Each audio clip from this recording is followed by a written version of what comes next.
കേരളം പതിറ്റാണ്ടുകളായിട്ട് കാത്തിരുന്ന ഒരു സ്വപ്ന സാക്ഷാത്കാരമാണ് വിഴിഞ്ഞം അന്താരാഷ്ട്ര തുറമുഖം. അത് ഇന്നലെ പ്രധാനമന്ത്രി നരേന്ദ്രമോദി രാജ്യത്തിന് സമർപ്പിച്ചിട്ടുണ്ട്.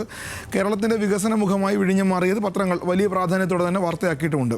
പക്ഷേ എന്ത് കാര്യത്തിനും രണ്ട് വശമുണ്ടെന്ന് പറയുന്ന പോലെയാണ് ഇന്നലെ വിഴിഞ്ഞത്ത് നടന്നത്. അത് വലിയ സംഭവങ്ങളാണ്.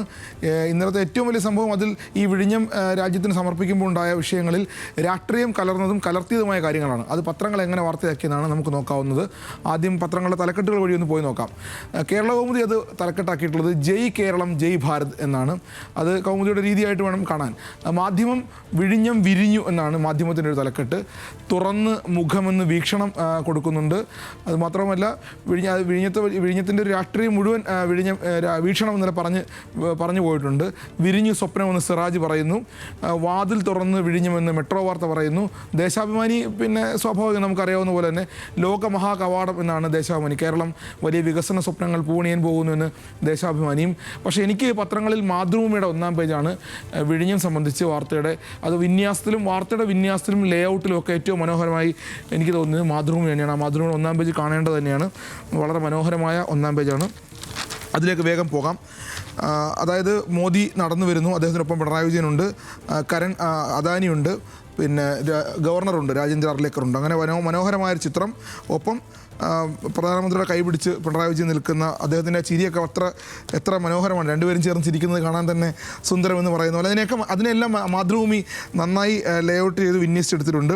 അതോടൊപ്പം തന്നെ വാർത്തയും വേദിയിലും സദസ്സിലും അലയടിച്ച് രാഷ്ട്രീയമെന്ന് ഒന്നാം പേജിൽ മാതൃഭൂമി പറയുന്നുണ്ട്.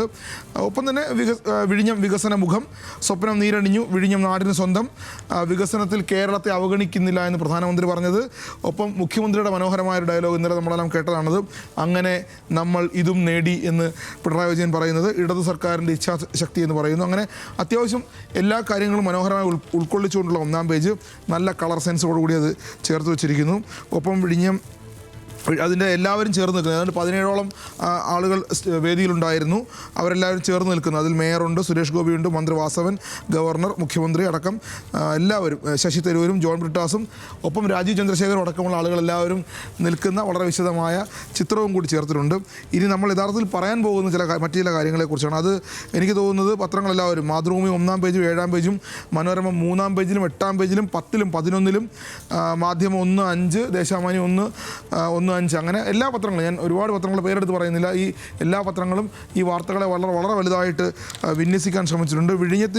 വിഴിഞ്ഞം എങ്ങനെ ഒരു വികസന മുഖമായി മാറുന്നു എന്നതിനപ്പുറത്തേക്ക് അവിടെ ഇന്നലെ നടന്ന കാര്യങ്ങളാണ് ഒരു പക്ഷേ ഏറ്റവും കൗതുകം എന്നാണ് എനിക്ക് തോന്നുന്നത്. അതിൽ മാതൃഭൂമിയിൽ നിന്ന് തുടങ്ങാം എന്ന് തോന്നുന്നു വീണ്ടും.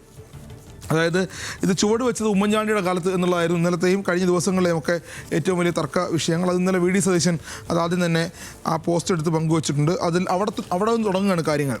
അതിനുശേഷം രാഷ്ട്രീയ നങ്കൂരം, LDF-നും BJP-ക്കും ഇത് രാഷ്ട്രീയ നങ്കൂരം. അതായത് ഇനി തദ്ദേശ തിരഞ്ഞെടുപ്പൊക്കെ വരാൻ പോകുന്നു. അത് മാതൃഭൂമി തന്നെയാണ് പറയുന്നത്. മാതൃഭൂമിയുടെ 7-ാം പേജിൽ വളരെ വിശദമായി രാഷ്ട്രീയ നങ്കൂരം. അതുമാത്രമല്ല ഇന്നലെ മന്ത്രി വാസവൻ പറഞ്ഞത് മലയാളത്തിലാണ് പറഞ്ഞതെങ്കിലും പക്ഷേ പ്രധാനമന്ത്രി വളരെ വേഗം അത് നോട്ട് ചെയ്ത് അദ്ദേഹത്തിൻ്റെ പ്രസംഗത്തിൽ ഉൾപ്പെടുത്തി. ഈ അദാനി പാർട്ട്ണർ, അതായത് ഒരു കമ്മ്യൂണിസ്റ്റ് മന്ത്രിസഭയിലെ മന്ത്രി ഒരു മുതലാളിയെ പാർട്ട്ണറാക്കുന്നു എന്ന രൂപത്തിൽ അത് പ്രധാനമന്ത്രി പ്രസംഗത്തിൽ പറയുകയും ചെയ്തു. അതും മാതൃഭൂമി വാർത്തയാക്കിയിട്ടുണ്ട്. ഒപ്പം വിഴിഞ്ഞം കുതിച്ചത് ഇങ്ങനെ എന്ന് പറഞ്ഞുകൊണ്ട് അത് മനോഹരമായ ലേഔട്ടിൽ മാതൃഭൂമി ഏറ്റവും മുകളിൽ കൊടുത്തിട്ടുണ്ട്. അതിനൊക്കെ അപ്പുറത്തേക്ക് പോയ 2-3 കാര്യങ്ങൾ. ഒന്ന്, പിന്നെ പ്രധാനമായും ഇന്നലെ പ്രധാനമന്ത്രിയുടെ പ്രസംഗം പരിഭാഷപ്പെടുത്തിയ ആൾക്ക് ചെറിയൊരു പിഴവ് സംഭവിച്ചു. പക്ഷേ പിഴവ് പ്രധാനമന്ത്രി മനസ്സിലാക്കി എന്നുള്ളതാണ്. അതും മാതൃഭൂമി വാർത്തയാക്കിയിട്ടുണ്ട് 7-ാം പേജിൽ തന്നെ. അത് സാമൂഹ്യ മാധ്യമങ്ങളിൽ ചർച്ചയായി എന്നും പറയുന്നു. അതാണ് മാതൃഭൂമി ഇതുമായി നൽകിയ വാർത്തകൾ. ഞാൻ മനോരമയിലേക്ക് വേഗം പോകാം. മനോരമയുടെ ഉൾപേജുകളിൽ വളരെ വിശദമായി എനിക്ക് തോന്നുന്നു 8-ാം പേജിലേക്കാണെന്ന് തോന്നുന്നു. 8-ാം പേജിലാണ് ആ വാർത്ത കുറച്ചും കൂടി വിശദമായിട്ട്. അത് മറ്റാരും ഇങ്ങനെ ഈ രൂപത്തിൽ മനോരമ ചെയ്തതുപോലെ 8-ാം പേജിൽ ചെയ്തതുപോലെ ആരും ചെയ്തിട്ടില്ല. നമ്മൾ ഇന്നലെ ദൃശ്യങ്ങളിൽ കണ്ടതാണ്. മുൻനിര കസേരകളിൽ BJP വിട്ടുകൊടുക്കാതെ LDF. അതായത് ഇന്നലെ പ്രധാനമന്ത്രി പറയുമ്പോഴും പിണറായി വിജയൻ പറയുമ്പോഴും അവിടെ പ്രസംഗിക്കുമ്പോൾ CPM BJP പ്രവർത്തകരുടെ കയ്യടിയും കരഘോഷവും ഒപ്പം ആർപ്പുവിളിയും മുദ്രാവാക്യം വിളിയും ഒക്കെ ഇന്നലെ അവിടെ ഉണ്ടായിരുന്നു. അതിനെ മനോരമ 8-ാം പേജിൽ വലിയ വാർത്തയാക്കിയിട്ടുണ്ട്. ക്രെഡിറ്റിനായിട്ട് പോസ്റ്റർ പ്രളയം, പ്രധാനമന്ത്രിയുടെ പാതയിൽ കത്താതെ തെരുവിളക്കുകൾ, അങ്ങനെ ഇന്നലത്തെ എല്ലാ കാര്യങ്ങളും മനോരമ വളരെ ഭംഗിയായി. പ്രധാനമന്ത്രി പോയ വഴിയിലൊന്നും തെരുവിളക്ക് കത്തിയില്ല തിരുവനന്തപുരത്ത്. അതുകൊണ്ട് 8-ാം പേജിൽ. ഒപ്പം ക്രെഡിറ്റ് പോസ്റ്റർ സംബന്ധിച്ച കാര്യങ്ങൾ, അങ്ങനെ ചെറിയ തർക്കം അതായത് ഇതുമായി ബന്ധപ്പെട്ട എല്ലാ രാഷ്ട്രീയ കാര്യങ്ങളും വളരെ വിശദമായി പറയുന്നുണ്ട്. ഇനി ഞാൻ പോകുന്നത് മറ്റൊരു കാര്യത്തിലേക്കാണ്. അതായത് വിഴിഞ്ഞം തന്നെയാണ്. വിഴിഞ്ഞത്തിൻ്റെ മറ്റൊരു വിഷയത്തിലേക്കാണ്. ഈ BJPയുടെ സംസ്ഥാന അധ്യക്ഷൻ രാജീവ് ചന്ദ്രശേഖർ അദ്ദേഹത്തിൻ്റെ അദ്ദേഹം തന്നെ പോസ്റ്റ് ചെയ്ത ചില ഫോട്ടോസ്, സെൽഫികളൊക്കെ ഇന്നലെ സോഷ്യൽ മീഡിയയിൽ വലിയ ചർച്ചയായിട്ടുണ്ട്. ആ വിവാദം ഇങ്ങനെയാണ്. അദ്ദേഹം നേരത്തെ എത്തിയ ആ വേദിയിലിരുന്നു. അത് മനോരമ 11-ാം പേജിൽ ഭംഗിയെ തന്നെ കൊടുത്തിട്ടുണ്ട്. 2 മണിക്കൂർ മുൻപാണ് അദ്ദേഹം വേദിയിലെത്തുന്നത്. ആ വേദിയിലെത്തുന്നു, അവിടെ ഇരുന്നു കൊണ്ട് അദ്ദേഹം ഫോട്ടോ എടുക്കുന്നു, ആ ഫോട്ടോ പോസ്റ്റ് ചെയ്യുന്നു. ഉടൻ തന്നെ മന്ത്രി റിയാസ് അത് കാണുന്നു. അദ്ദേഹവും അതിന് മറുപടിയായിട്ട് ഞങ്ങൾ സദസ്സിലുണ്ട്, താങ്കൾ ഒറ്റയ്ക്ക് അവിടെ ഉണ്ടല്ലോ എന്ന രൂപത്തിൽ അതിന് മറുപടിയായിട്ട് കോൺഗ്രസിൻ്റെ നേതാവ് രാഹുൽ മാങ്കൂട്ടത്തിൽ പറയുന്നുണ്ട്, നിങ്ങളുടെ മുന്നണി കൺവീനറല്ലേ. അങ്ങനെ വിഴിഞ്ഞം ഇന്നലെ വളരെ വലിയ രൂപത്തിൽ രാഷ്ട്രീയ ചർച്ചയായതൊക്കെ വളരെ വിശദമായി മനോരമയും കൊടുത്തിട്ടുണ്ട്. ഉമ്മൻചാണ്ടിയെ മറന്നു ഓർമ്മിപ്പിച്ച് കോൺഗ്രസ് എന്ന് മനോരമ കൊടുത്തിട്ടുണ്ട്. വിഴിഞ്ഞം കണ്ടാൽ ഗുജറാത്തുകാർ അദാനിയോട് ദേഷ്യപ്പെടുമെന്ന് മോദി പറഞ്ഞത്, നേരത്തെ ഞാൻ പറഞ്ഞ പോലെ അദാനി പാർട്ണറാണെന്ന് മന്ത്രി വാസവൻ പറഞ്ഞത്, അങ്ങനെ ചെറുതും വലുതുമായി ഇന്നലെ നടന്ന എല്ലാ സംഭവങ്ങളെയും വലിയ സംഭവങ്ങളെയും കൊടുത്തിട്ടുണ്ട്. ഒപ്പം ഇത് ആരുടെ പാർട്ണർഷിപ്പ് എന്ന രൂപത്തിലാണ് ഹെഡിങ് മനോരമ കൊടുത്തിട്ടുള്ളത്. വിഴിഞ്ഞം തുറമുഖത്തിനായി ആര് എന്തൊക്കെ ചെയ്തു എന്നൊരു ചോദ്യചിഹ്നം, അതിൻ്റെ വിശദാംശങ്ങൾ പിണറായി സർക്കാർ ചെയ്തത്, ഉമ്മൻചാണ്ടി സർക്കാർ ചെയ്തത്, മോദി സർക്കാർ ചെയ്തത്, അങ്ങനെ വളരെ വിശദമായി ഒരുപാട് കാര്യങ്ങളടക്കം പറയുന്നുണ്ട്. ഞാൻ മാധ്യമം കൂടി ഒന്ന് പറഞ്ഞു പോകാം. അതിലുണ്ട് മാധ്യമത്തിൻ്റെ 5-ാം പേജിലും. ഇത് ഏറെക്കുറെ ഇതിനേക്കാൾ കുറച്ചുകൂടി സമഗ്രമാണ്. ഇത്ര കളർഫുൾ അല്ല 5-ാം പേജ് മാധ്യമത്തിൻ്റേത് എന്നുള്ളതാണ് അതിൻ്റെ വസ്തുത. വിഴിഞ്ഞം വാഴും, മിഴി തുറന്നത് അതുല്യ തുറമുഖം എന്നാണ്, അത് വലിയ ഹെഡിങ് ആണത്. അതിൽ ഞാൻ മാധ്യമം എടുക്കാനുള്ള കാര്യം, ഇന്നലെ വളരെ കൗതുകത്തിലുള്ളൊരു സംഭവം, ജോൺ ബ്രിട്ടാസും സുരേഷ് ഗോപിയും കൂടി എന്താ പറയുക പരസ്പരം ആലിംഗനം ചെയ്യുന്നൊരു ദൃശ്യം നല്ല ദൃശ്യമാധ്യമങ്ങൾ നമ്മൾ കണ്ടതാണത്. അത് വളരെ മനോഹരമായിട്ട് മാധ്യമം 5-ാം പേജിൽ ഫോട്ടോ സഹിതം കൊടുത്തിട്ടുണ്ട്. രണ്ടുപേരും തമ്മിൽ പാർലമെൻറ്റിൽ നടന്ന കോലാഹലമൊക്കെ നമുക്കറിയാവുന്നതാണ്. അവർ തമ്മിൽ വീണ്ടും ഒരു വേദിയിൽ ഒന്നിച്ച് കണ്ടുമുട്ടുമ്പോഴുള്ളൊരു ദൃശ്യമാണത്. മാധ്യമം ബോക്സാക്കി നൽകിയിട്ടുണ്ട്. അത് ശരിക്കും നല്ല സംഗതിയാണത്. കാരണം നമ്മുടെ നാട്ടിലെ രാഷ്ട്രീയക്കാരങ്ങനെ കണ്ടുമുട്ടുന്നത് നല്ലതാണത്. അത് മാത്രമല്ല, പിന്നെ ബാക്കി എല്ലാ കാര്യങ്ങളും നേരത്തെ പറഞ്ഞ പോലെ ഈ ചടങ്ങ് പലരുടെയും ഉറക്കം കെടുത്തുമെന്ന് പ്രധാനമന്ത്രി പറഞ്ഞതും കൊടുത്തിട്ടുണ്ട്. സർക്കാരിൻ്റെ പങ്കാളിയാണ് അദാനി എന്ന് വാസവൻ, ഇതാണ് മാറുന്ന ഭാരതമെന്ന് മോദി. അങ്ങനെ ആ രൂപത്തിൽ ഇതിൽ രാഷ്ട്രീയം എങ്ങനെയെല്ലാം കൊണ്ടുവരാൻ രാഷ്ട്രീയക്കാർ ശ്രമിച്ചതെല്ലാം പത്രങ്ങൾ വളരെ വിശദമായി കൊടുത്തിട്ടുണ്ട്. ദേശാഭിമാനിയിലേക്ക് ഞാൻ പോകുന്നില്ല, കാരണം വളരെ വിശദമായി തന്നെ ദേശാഭിമാനി ഇത് സർക്കാരിൻ്റെ ഒരു വലിയ സംഭവമാക്കി മാറ്റി കൊടുത്തിട്ടുണ്ട്. ഈ മറ്റ് പത്രങ്ങളും രാഷ്ട്രീയക്കാരും പറഞ്ഞതിനുള്ള മറുപടി എല്ലാം ദേശാഭിമാനിയിലുണ്ട്. ദേശാഭിമാനി വായിച്ചാൽ ആ മറുപടി കിട്ടും. മറ്റ് പത്രങ്ങളൊക്കെ വളരെ വിശദമായി മറ്റു കാര്യങ്ങളും പറഞ്ഞിട്ടുണ്ട് എന്നാണ് ഞാൻ മനസ്സിലാക്കുന്നത്.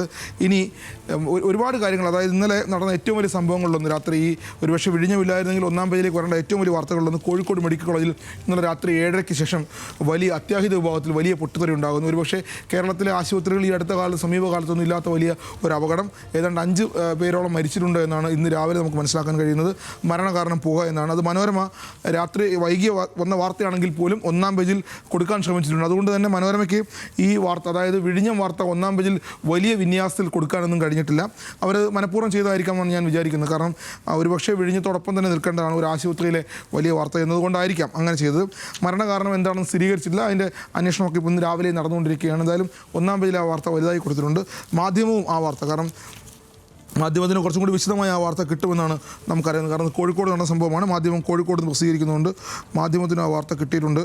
മാധ്യമം 1-ാം പേജിൽ ആ വാർത്ത നന്നായി നൽകിയിട്ടുണ്ട് എന്നാണ് നമ്മൾ കാണുന്നത്. മാധ്യമത്തിൻ്റെ രോഗികളെ ഒഴിപ്പിച്ചു, 4 മൃതദേഹം മോർച്ചറിയിലേക്ക് മാറ്റിയെന്നാണ്. കാരണം മാധ്യമത്തിന് ആ വാർത്ത കുറച്ച് രാത്രി വൈകിയെന്നാണ് തോന്നുന്നത്. ആശുപത്രിയിൽ നിന്ന് രോഗികളെ പുറത്ത് ഇറക്കാൻ ഒരു വഴി മാത്രം, അതാണ് ശരിക്കും ആ വാർത്തയുടെ കണ്ടന്റ്. അങ്ങനെയാണ് ഈ ആശുപത്രിയിൽ എന്താണ് സംഭവിച്ചത് എന്നുള്ളതിനപ്പുറത്തേക്ക് നമ്മൾ നല്ല ദൃശ്യങ്ങളിൽ കണ്ടതാണ്, ഈ രോഗികളെ മുഴുവൻ ആശുപത്രിയിൽ നിന്ന് പുറത്തേക്ക് ഇറക്കാൻ ഒരു വഴി മാത്രം ഉണ്ടായിരുന്നു. അതും കൂടി മാധ്യമം നന്നായി നൽകുന്നു. ഒരുപക്ഷെ മാതൃഭൂമി ഈ 1-ാം പേജിൽ വിഴിഞ്ഞം നേരത്തെ തന്നെ പ്ലാൻ ചെയ്ത് ലേഔട്ട് ചെയ്തത് കാരണം ഈ വാർത്ത 1-ാം പേജിൽ കൊണ്ടുവരാൻ കഴിഞ്ഞില്ല. അവർ 14-ാം പേജിൽ, അതായത് അവസാനത്തെ പേജിലാണ് ആ വാർത്ത നൽകിയിട്ടുള്ളത്. ഷോർട്ട് സർക്യൂട്ടാണ് എന്ന് കൂടി പറയുന്നുണ്ട്. പൊട്ടിത്തെറിയും പുകപടലവും അതാണ് കാരണം. ഷോർട്ട് സർക്യൂട്ട് എന്ന് ഒരുപക്ഷെ മനോരമയും മാധ്യമവും പറഞ്ഞിട്ടില്ല. 1-ാം പേജിൽ വളരെ ലീഡിൽ പറഞ്ഞിട്ടില്ല, ഉള്ളിൽ പറഞ്ഞിട്ടുണ്ടോ എന്ന് നോക്കേണ്ടതുണ്ട്. മാതൃഭൂമി പറയുന്നുണ്ട് ഷോർട്ട് സർക്യൂട്ടാണെന്ന് 14-ാം പേജിൽ വളരെ വിശദമായിട്ട്. ദേശാഭിമാനിൽ നിന്നും ആ വാർത്ത, മറ്റു പത്രങ്ങളിൽ നിന്നും അത്ര വിശദമായ വാർത്ത കണ്ടിട്ടില്ല. ഇനിയുള്ളത് കെ സുധാകരൻ ഉടനെ മാറാൻ പോകുന്നു, പുതിയ KPCC അധ്യക്ഷൻ വരാൻ പോകുന്നു എന്നൊരു വാർത്തയുണ്ട്. ഞാൻ അതിനേക്കാൾ മുന്നേ മറ്റു ചില വാർത്തകൾ വായിക്കാൻ പറയേണ്ടതുണ്ട്. അതായത് നമുക്കറിയാം വത്തിക്കാനിൽ എന്താണ് സംഭവിക്കാൻ പോകുന്നത്. പുതിയൊരു മാർപ്പാപ്പയെ അന്വേഷിച്ചുകൊണ്ടിരിക്കുകയാണ്. അതിനുള്ള പരിപാടികൾ തുടങ്ങിയിട്ടുണ്ട്.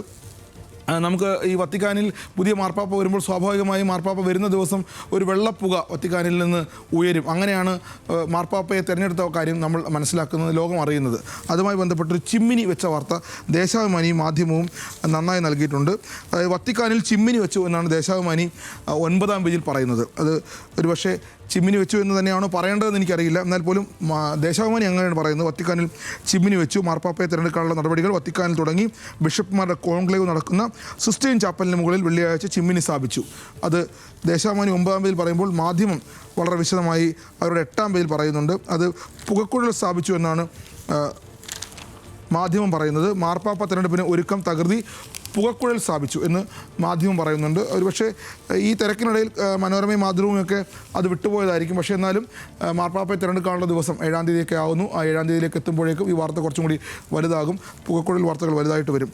മറ്റൊന്ന്, നമ്മൾ സാധാരണ നമ്മുടെ ഒരു പ്രസ് സ്റ്റോപ്പിൽ പറഞ്ഞു പോകുന്ന ചില കാര്യങ്ങൾ, പത്രങ്ങൾ വരാത്ത വാർത്തകൾ എങ്ങനെയാണ് എന്നുള്ളതാണ്. അതിനെക്കുറിച്ച് ഇന്ന് വിശദമായി സംസാരിക്കേണ്ടതുണ്ട്. കഴിഞ്ഞ ദിവസങ്ങളിലൊന്നും ഈ വലിയ വാർത്തകളുടെ തിരക്കിൽ അങ്ങനെ പറയാൻ പറ്റിയിട്ടില്ല. പത്രങ്ങളും അങ്ങനെയായിരുന്നു. മാതൃഭൂമിയുടെ 13-ാം പേജ്, മറവി രോഗം ചികിത്സ തേടുന്നവർ കൂടുന്നു. അതായത് നമ്മുടെ നാട്ടിൽ, കേരളത്തിലടക്കം മറവി രോഗം നമുക്കെല്ലാം ഉള്ള രോഗമാണ്. പക്ഷേ ചികിത്സ തേടുന്നവർ കൂടുന്നു എന്നുള്ള ഒരു വാർത്തയാണ്. കാരണം ആരും ഞാൻ മറന്നുപോയി എന്ന് പറഞ്ഞു പോകുന്നതല്ലാതെ അതൊരു രോഗമാണെന്ന് മനസ്സിലാക്കി ചികിത്സ തേടാൻ പോകുന്നത് ഒരു വാർത്തയായി മാറുന്നുണ്ട്. അത് വാർത്തയായി മാറുന്നുള്ളതാണ് ഈ വാർത്ത. കൂടുതലായി കണ്ടുവരുന്നത് ഒറ്റപ്പെട്ട് ജീവിക്കുന്നവരിൽ എന്നുകൂടി മാതൃഭൂമി പറയുന്നുണ്ട്. അതിൻ്റെ കണക്കെല്ലാം പറയുന്നുണ്ട്. എല്ലാ ഓർമ്മക്കുറവും രോഗമല്ല എന്നുകൂടി പറയുന്നുണ്ട്. ഒരുപക്ഷെ നമ്മളെല്ലാം രക്ഷപ്പെട്ടു പോകുന്ന അങ്ങനെ ആയിരിക്കാം. പ്രധാന ലക്ഷണങ്ങളൊക്കെ പറയുന്നുണ്ട് മാതൃഭൂമിയുടെ 13-ാം പേജിൽ. അതൊരു സുപ്രസാദ് പ്രസാദിൻ്റെ ബൈലയിലുള്ള വാർത്തയാണ്. എന്തായാലും അത് ശ്രദ്ധിക്കപ്പെട്ടു പോകേണ്ട ഒരു വാർത്തയായിട്ട് തോന്നിയതുകൊണ്ടാണ് പ്രസ് സ്റ്റോപ്പ് അത് എടുത്തു പോകുന്നത്. മറ്റൊന്ന് എനിക്ക് പറയാനുള്ള മാതൃഭൂമി തന്നെയാണ്. മാതൃഭൂമിയുടെ അവസാന പേജിൽ നമുക്കറിയാം, നമ്മുടെ കുറച്ചും കൂടി 1972 പഴയ ആളുകൾക്കൊക്കെ അറിയാവുന്നൊരു ഒരു കഥയിലേക്ക് തിരിച്ചു വരാം. സോവിയറ്റ് യൂണിയൻ 1970-കളിൽ ശുക്രനിലേക്ക് പറത്തിവിട്ട ബഹിരാകാശ വാഹനത്തിൻ്റെ ഒരു ഭാഗം പിടിവിട്ട് ഭൂമിയിലേക്ക് വരുന്നു എന്നുള്ളതാണ്. അത് കോസ്മോസ് എന്നാണ് അതിൻ്റെ പേര്. ജാഗ്രത വേണം എന്നുകൂടി പറയുന്നുണ്ട്. ഒരുപക്ഷെ കടലിലെങ്ങാണമായിരിക്കും പതിക്കുക. എന്നാലും മുമ്പ് സ്കൈലാബ് എന്നൊരു വസ്തു ആകാശത്തുണ്ടായിരുന്നു. ആകാശത്തേക്ക് മനുഷ്യൻ വിട്ടത്. അത് ഏതാണ്ട് 17,000 കിലോ ഉണ്ടായിരുന്നു. അത് സ്കൈലാബ് വരുന്നു എന്ന് പേടിച്ച് ജീവിച്ച ആളുകളൊക്കെ, നമ്മുടെ രക്ഷിതാക്കളൊക്കെ അങ്ങനെയായിരുന്നു ഒരു കാലത്ത്. ആ സ്കൈലാബിന് പോലെ തന്നെ കോസ്മോസ് വരുന്നു, ജാഗ്രത വേണം എന്നാണ് മാതൃഭൂമി അവരുടെ 14-ാം പേജിൽ പറയുന്നത്. വളരെ വിശദമായി പറയുന്നുണ്ട്. അത് കോസ്മോസ് റോക്കറ്റിനുണ്ടായ തകരാറിന് കാരണം ഭൂമിയുടെ ഭ്രമണപഥത്തിന് പുറത്തേക്ക് ഇരുന്ന് അങ്ങനെ അത് വരാൻ പോകുന്നു, ജാഗ്രത വേണം. ഞാനത് വേഗം പറഞ്ഞു പോയതാണ്. മാത്രമല്ല, ഇനി KPCC അധ്യക്ഷൻ വരാൻ പോകുന്നു എന്നുള്ളത് കൂടി ഒരു വാർത്തയുണ്ട്. മറ്റൊരു വാർത്ത, ഇന്ന് ലോക മാധ്യമ സ്വാതന്ത്ര്യ ദിനമാണ്. പ്രസ് സ്റ്റോപ്പിനും ആ ദിനം വളരെ സന്തോഷമുള്ള കാര്യമാണ്. ഈ ലോകത്ത് വളരെയധികം യുദ്ധങ്ങളൊക്കെ നടക്കുന്ന ഒരു അന്തരീക്ഷത്തിൽ വാർത്തകൾ റിപ്പോർട്ട് ചെയ്യുന്നതിൽ വലിയ ബുദ്ധിമുട്ടുള്ളൊരു കാലത്ത് ഈ ലോക മാധ്യമ സ്വാതന്ത്ര്യ ദിനം ആഘോഷിക്കുന്നു. അത് മാതൃഭൂമി എഡിറ്റോറിയൽ പേജിൽ 6-ാം പേജിൽ വളരെ വിശദമായി മാധ്യമ സ്വാതന്ത്ര്യ ദിനത്തെക്കുറിച്ച് മാതൃഭൂമി എഴുതിയിട്ടുണ്ട്. മനോരമ അത് AI വരുന്ന കാലത്ത് മാധ്യമ സ്വാതന്ത്ര്യം എങ്ങനെയായിരിക്കുമെന്ന് മനോരമയും ഒരു വാർത്തയായി നൽകിയിട്ടുണ്ട്. പുതിയ കാലത്ത് AI ഒക്കെ വരുമ്പോൾ ഒരുപക്ഷെ പ്രസ് സ്റ്റോപ്പിൽ AI വന്ന് പ്രസ് സ്റ്റോപ്പിനെ കുറിച്ച് അവതരിപ്പിക്കുമായിരിക്കും സേതു.